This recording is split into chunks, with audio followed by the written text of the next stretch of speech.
जाती है। बस गिनती के 2-3 क्वेश्चन मैं करूंगा, फिर आप लोगों से करता रहूंगा, फिर आप लोग बताते रहना, फिर आप लोग, ठीक है।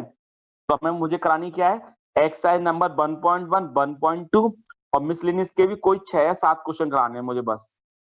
मिसलेनियस के भी आधे से ज्यादा क्वेश्चन कट चुके हैं, गिनती के 6 क्वेश्चन कराने हैं मुझसे। तो हम स्टार्ट करते हैं अब हम एक्सरसाइज नंबर 1.1 से। एक्सरसाइज 1. तो आप बता देना 1.3, 1.4 आपको लोगों को करनी है नहीं करनी है, सिलेबस में कहीं काम के लिए नहीं है, यहाँ तो कहीं काम की है नहीं हमारे लिए तो। हाँ तो फिर नहीं कराएंगे, चलिए देख लेना, बता देना और सब कोई भी। हाँ मुझे मालूम है 11th बहुत बच्चों ने चैप्टर पढ़ के भी नहीं पढ़ा ये चैप्टर। 1.4 कहाँ से दे देंगे स्वाद सर तुम्हारे, कोई नहीं दे रहा 1.4, बिल्कुल नहीं देंगे 1.4 तो कोई नहीं देगा, वो 3 साल से कट रही है। हाँ चलिए 1 पहले 1.1 समझते हैं अब हम। तो हमारे टॉपिक का नाम है, चैप्टर का नाम है रिलेशन एंड फंक्शन, ठीक है। तो हम बात कर रहे हैं इसमें ओनली रिलेशन की हम। तो इसमें हम टाइप्स ऑफ रिलेशन के बारे में पढ़ना है हमें। पहली एक्सरसाइज में क्या है, टाइप्स ऑफ रिलेशन होते क्या है उनके बारे में समझा दूं, फिर मैं आपको एक एग्जांपल के थ्रू समझाऊंगा, आपको मैं हिंट दूंगा मैं। तो मैं टॉपिक में समझाते हैं टाइप्स ऑफ रिलेशन। मैं एक्सरसाइज 1.1 के लिए ही बात कर रहा हूं बस, ठीक है। तो पहले 3 टाइप होते हैं हमारे पास वैसे जनरली तो 3 टाइप्स ऑफ रिलेशन होते हैं। हाँ मिसलिनियस कराऊंगा बेटा मैं। तो पहला पार्ट, तो पहले पार्ट में है हमारा रिफ्लेक्सिव।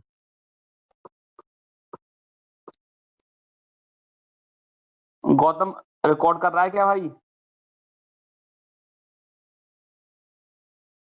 गौतम रिकॉर्ड कर ली, बच्चे कह रहे हैं रिकॉर्ड करने की कह रहे हैं इसको, हो सके तो रिकॉर्ड हो या कोई बात कर लेना। देखिए तो रिफ्लेक्सिव की कंडीशन क्या होती है हमारी, ठीक है। तो रिफ्लेक्सिव हो रही है रिकॉर्डिंग। तो रिफ्लेक्सिव में क्या होता है बेटा हमारे में कि A comma A belongs to R, मतलब कि रिलेशन का सिंबल होता है आर। तो वही अगर A comma A belongs to R, अभी आपको बताऊंगा आर का मतलब क्या है, ये अभी आगे आपको समझा दूंगा मैं। अगर एक जैसी दोनों वैल्यू अगर आपके रिलेशन में बिलोंग कर रही हैं तो वो रिफ्लेक्सिव होता है वो।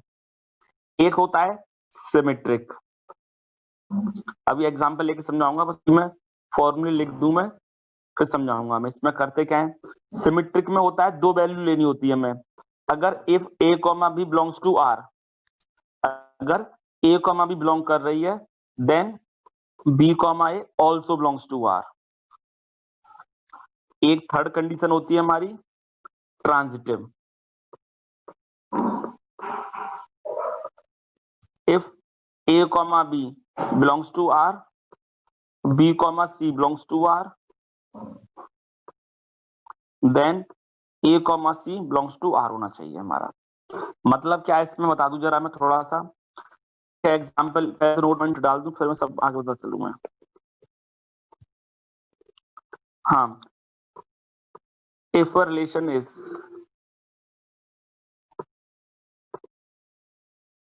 reflexive, symmetric and transitive, then relation is a equivalence relation. R is a equivalence relation. अब एक और एक नोट पॉइंट डालना है मुझे बस, फिर एक एग्जांपल लेकर के आपको समझा दूंगा फिर मैं। ये थोड़ा बाद में लूंगा एग्जांपल, इसके लिए बाद में लिख दूंगा, पहले एक एग्जांपल ले रहा हूँ समझना आप लोग। जैसे कोई क्वेश्चन ले रहा हूं मैं, अगर आपकी रोस्टर फॉर्म में कुछ वैल्यूज दे रखी हैं आपको 1 1, ए इक्वल टू क्या दे रखा है आपको 1 2 3 दे रखा है, और रिलेशन में दे रखा है 1 1 2 2, और क्या कहते हैं 1 2 2 1, और वैल्यू दे रखी है कुछ आपको यही 3 3। ठीक है बेटा, ये सब वैल्यूज दे रखी हैं और चेक करवा रहा है कि ये इक्विवेलेंस रिलेशन है या नहीं है। मैंने अपने मन से एक एग्जांपल लिया है, ठीक है। ए इक्वल टू 1 2 3 डिवाइड, ये स्टेप में दे रखा है मतलब कि आपकी जो वैल्यूज है डोमेन जो होगा 1 2 3 से लिया जाएगा हमारा, मतलब कि इस रोस्टर फॉर्म में 1 2 3 के अलावा और कोई एलिमेंट आएगा नहीं। अगर हमने 1 2 3 लिख रखा है ऊपर, इसका मतलब ये होता है। चलो देखते हैं पहले। सबसे पहले आपको लिखना चाहिए रिफ्लेक्सिव कंडीशन आती है हमारी। सबसे पहले आप लिख करें फॉर्मूला। अब इसमें क्या होता है, ये आपको ऊपर ही ऊपर वेल डिफाइन दे रखा होगा ये स्टेप कि मतलब कि रिफ्लेक्सिव में जो आर रिलेशन में जो वैल्यूज आ रही हैं, आप देख रहे हैं रोस्टर फॉर्म में ये जो वैल्यूज आ रही हैं सब, ये ए से वैल्यू आ रही हैं। तो रिफ्लेक्सिव में हम ये देखते हैं, हमारी कोशिश ये होती है इन चैप्टर्स में कैसे भी करके ये कंडीशन फेल हो हमारी। जब कोई कंडीशन को हम फेल ना कर पाए तो हम उस क्वेश्चन को हम ट्रू कह देते हैं। तो यहाँ पर क्या है, जैसे वैल्यू क्या है 1 है, एक 2 है और एक 3 है, और इसमें क्या ए कॉमा ए, मतलब कि दोनों तरफ एक जैसी वैल्यू होनी चाहिए। रिफ्लेक्सिव में दोनों तरफ एक जैसी सेम वैल्यू, बिल्कुल सेम वैल्यू होनी चाहिए, एक जैसी। तो जैसे आप देखें एज ए की कुछ वैल्यू लीजिएगा, हम जो वैल्यू लेंगे ना वो इन्हीं में से लेंगे। देखिए कि पहले 1 है, तो 1 कॉमा 1 बिलोंग कर रहा है, में हाँ कर रहा है। आप देख रहे होंगे 1 कॉमा 1 मिल रहा है इसके अंदर, 2 कॉमा 2 भी मिल रहा है, और 3 कॉमा 3 भी मिल रहा है हमें। तो क्या ये रिफ्लेक्सिव है या नहीं है ये? तो हाँ ये रिफ्लेक्सिव है। अगर सपोज करो इसमें से 3 कॉमा 3 मिसिंग होता, अगर इसमें से 3 कॉमा 3 मिसिंग होता तो क्या ये रिफ्लेक्सिव होता? तो नहीं रिफ्लेक्सिव। जैसे सपोज करो मैंने 3 कॉमा 3 हटा दिया, मैंने 3 कॉमा 3 नहीं लिखा है, तो हम वो देखेंगे नेगेटिव पॉइंट देखेंगे हम, as A is equal to 3 और 3 comma 3 does not belongs to R, so R is not reflexive. अभी मैंने एक की बात करी, एक टाइप रिलेशन की बात की रिफ्लेक्सिव की। इसमें हमें क्या देखना होता है, दोनों तरफ बिल्कुल सेम वैल्यू उस सेट में बिलोंग करनी चाहिए, एक जैसी वैल्यू दोनों। क्योंकि हमें ये स्टेप वेल डिफाइन है कि ए की वैल्यू 1 2 3 है। मैं बता रहा हूं बेटा, मैं ए की वैल्यू क्या है हमारे पास 1 2 3 है, ठीक है। तो उसी के हिसाब से हमें वैल्यू लेनी है हमें कि यही वैल्यू सब हमारी दोनों तरफ एक जैसी वैल्यू चलनी चाहिए, सेम वैल्यू बिल्कुल। 1 1 बिलोंग कर रहा है और में हाँ कर रहा है, देखो आप देखो एक जैसी, क्योंकि इसमें 1 2 3 तो था, 1 1 बिलोंग कर रहा है और में कर रहा है, 2 2 कर रहा है, हाँ कर रहा है बेटा। बट मैंने 3 3 को हटा दिया है मैंने, क्योंकि अब और 3 3 बिलोंग कर रहा है और मैं नहीं कर रहा है, तो इसलिए क्या हो गया ये। तो खाली इन दो कंडीशनों चाहे लिखो या मत लिखो, पर इसको देखो आप बस कि 3 3 does not belongs to R, तो ये क्या हो गया, आर इज नॉट रिफ्लेक्सिव। अगर 3 3 लिखा हुआ होता, अगर इसमें 3 3 भी लिखा हुआ होता तो क्या होता, तो वो आर इज रिफ्लेक्सिव हो जाता। आप बस समझे नहीं समझे थोड़ा सा मैं क्या कहना चाह रहा था मैं, मतलब कि दोनों तरफ बिल्कुल एक जैसी वैल्यू हमारी पूरी सेट में बिलोंग करनी चाहिए। कौन सी वैल्यू बिलोंग करनी चाहिए, जो हमें वेल डिफाइन दे रखी है स्टार्टिंग में ही।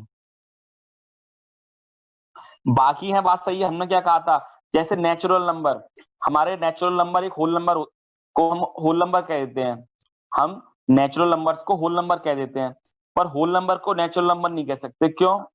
ओनली एक जीरो की वजह से। कहने को लाखों करोड़ों अरबों सब नंबर बिलोंग कर रहे हैं हमारे, बस ओनली एक जीरो नहीं आ रहा।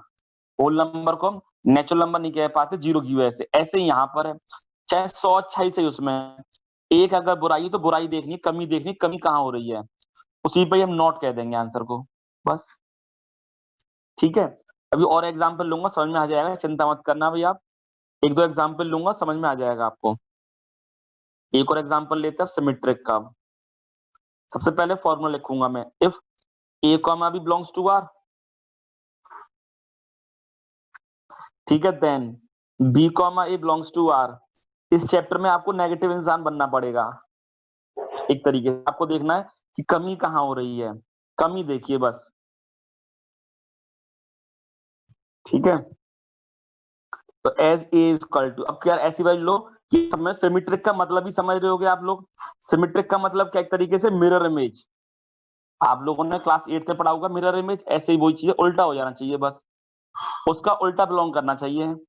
जैसे यहाँ पर देख लो, यहाँ 1 2 मिल रहा है और 1 2 का उल्टा 2 1 मिल रहा है मुझे, या 2 1 का उल्टा 1 2 मिल रहा है, 2 2 का उल्टा 2 2 मिल रहा है, सब मिल रहा है मुझे। As A equal to 1, B equal to 2, तो क्या हो गया बेटा ये 1, 2 बिलोंग्स टू आर कर रहा है। If 1, 2 belongs to R, then उसका उल्टा बिलोंग कर रहा है, हाँ कर रहा है। सिमेट्रिक में क्या देखते हैं, उसका उल्टा करके। ये तो एक तरीके से क्वेश्चन है हमारा। If A comma B belongs to R, तब चेक करेंगे then A B comma belong कर रहा है नहीं कर रहा है आर में। रिफ्लेक्सिव में क्या थी, वहां पर हम एक वैल्यू को चेक कर रहे थे, बस हम एक ही वैल्यू ली थी मैंने, ए इक्वल टू 3। जो भी वैल्यू लेंगे वो एक वैल्यू लेते हैं, पर सिमेट्रिक में हम 2 वैल्यू ले सकते हैं, मैक्सिमम 2 वैल्यूज। ठीक है, सो आर इज सिमेट्रिक। इस बार ये सिमेट्रिक हो गया बेटा। ये बात समझ में आ गई यहां तक तो? क्योंकि इसमें मैक्सिमम 2 वैल्यूज नहीं है, तो कोई 1 3 3 1 नहीं है तो कोई बात नहीं, इसमें जो लिखा है वो ही लेंगे हम, इसी के अकॉर्डिंग ले रहे हैं जो रोस्टर फॉर्म में दे रखा है। 1 3 हमें क्वेश्चन में ही नहीं है, ये तो हम तब चेक करेंगे ना, इसमें then B comma A belongs to R, ये जब चेक करेंगे 3 1 तो हम जब 1 3 पहले मिलता में, अगर इसमें सपोज करो इसमें 1 3 और लिखा हुआ होता, ठीक है, तो कहते हैं आर इज नॉट सिमेट्रिक। क्यों? क्योंकि 1, 3 बिलोंग कर रहा है आर में, but 3, 1 does not belongs to R, तो हो जाता हमारा आंसर। ठीक है ना, अगर 1, 3 इसमें मैंने दे रखा हुआ होता तो हमारा हो जाता, तो फिर हम इसको नहीं लेते एग्जाम्पल, ये देखते हैं फिर हम।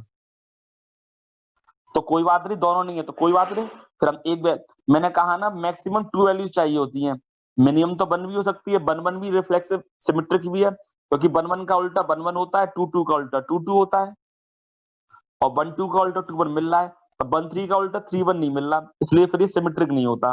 अगर अब 1 3 ले लूंगा इसमें, तो आर इज नॉट सिमेट्रिक कहूंगा इस केस में, फिर ये वाला एग्जाम्पल कट जाएगा, फिर मैं ये नहीं लिख सकता। हमें कमी, क्यों ये वाला क्यों नहीं लिख सकता, क्योंकि मैंने बताया था अभी आपको, हमें नेगेटिव पॉइंट दे रहा है, कमी कहां पर हो रही है, चाहे अच्छा ही सही इसमें, ये चाहे काम सही कर रहा था, इसको नहीं देखेंगे फिर हम देखेंगे कमी वाले इंसान को, जिसमें गलती हो रही है, वो गलती देखनी है आपको बस। बात समझ में आई नहीं आई? इफ 1, 3 बिलोंग्स टू आर, तब चेक करेंगे 3, 1। जब तक ये क्वेश्चन, ये चीज तो होनी चाहिए क्वेश्चन, तभी तो चेक करोगे उसका उल्टा। ठीक है, अब ट्रांजिटिव में वैल्यू कितनी लेते हैं, 3, ए बी बी सी और फिर ए सी चेक करते हैं हम। चल लिख देता हूं मैं, तो पहले तो फॉर्मूला लिखूंगा मैं, if A B belongs to R, समझ में आ जाएगा, कोई बात नहीं, अभी एक अगला एग्जांपल लूंगा ना मैं, तो और क्लियर हो जाएगा, 2 3 एग्जांपल ले लूंगा ना, बिल्कुल टॉपिक क्लियर हो जाएगा। बस आपको एक क्वेश्चन अच्छी समझ में आ गया तो पूरी एक्सरसाइज में यही करेंगे हम।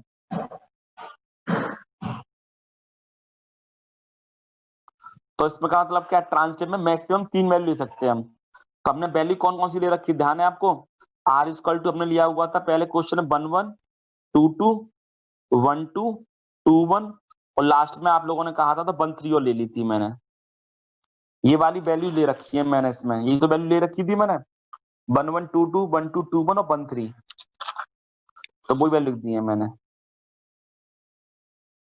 ठीक है, अब देखिए मैक्सिमम 3 वैल्यू ले सकता हूं मैं, तो अगर मैं चेक करूं मैं, देखिए 1 2 2 1 मिल रहा है मुझे, एस ए की वैल्यू 1 मिल रही है मुझे, बी की वैल्यू 2 ले ली मैंने, 1 2 2 1, और सी की वैल्यू फिर दोबारा से 1 ले ली। मैंने कहा मैक्सिमम 3 वैल्यू ले सकता हूं मैं, ये नहीं कहा कि तीनों वैल्यू अलग अलग होनी चाहिए, चाहे तीनों वैल्यू सेम भी एक वैल्यू भी हो सकती है, 2 भी हो सकती है, 3 भी हो सकती है, पर मैक्सिमम 3 वैल्यूज ले सकते हैं हम। तो देखिएगा एस 1, 2 बिलोंग कर रहा है आर में, 2, 1 बिलोंग कर रहा है आर में, देन तब चेक करेंगे हम 1, 1 also belongs to R, so R is transitive.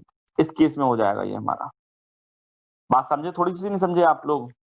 इसमें हमें क्या लेनी होती है, हमें 3 वैल्यूज लेनी होती है बेटा में, तो हमने उन 3 वैल्यूज के अकॉर्डिंग हमने कैसे चेक किया, 1 1 2 2 1 2 2 1 1 3 दे रखा था हमें, तो हमने अपने मन से कुछ वैल्यूज ली हमने, हमें ऐसी वैल्यू लेनी होती है कि ए बी मिल जाए पहले तो, फिर बी सी मिल जाए, जो मतलब कि यहाँ पर बी की वैल्यू दोनों में सेम होनी चाहिए। हाँ, फॉल्स कंडीशन करनी है, और जब फॉल्स नहीं होगी तो ट्रू हो जाएगा।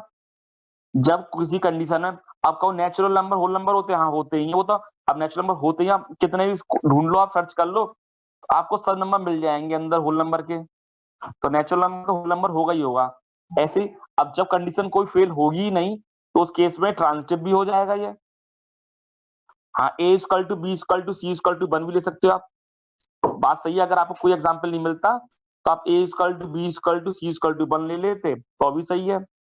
पर हमें पहले देखना है कमी कोई और हो, वो देख लो। कंडीशन 3 जब रख सकते हैं बेटा, सी की वैल्यू 3 जब ले सकते थे हम। कुछ बच्चे कह रहे हैं सर सी की वैल्यू 3 ले तो क्या होता। 3 इसलिए ले सकते हैं क्योंकि यहाँ पर 2,3 नहीं था। अगर सपोज करो इसमें मैंने एक केस और बढ़ा दिया 2,3, मैंने ये और बढ़ा दिया इसके अंदर। अब चेक करता हूं मैं।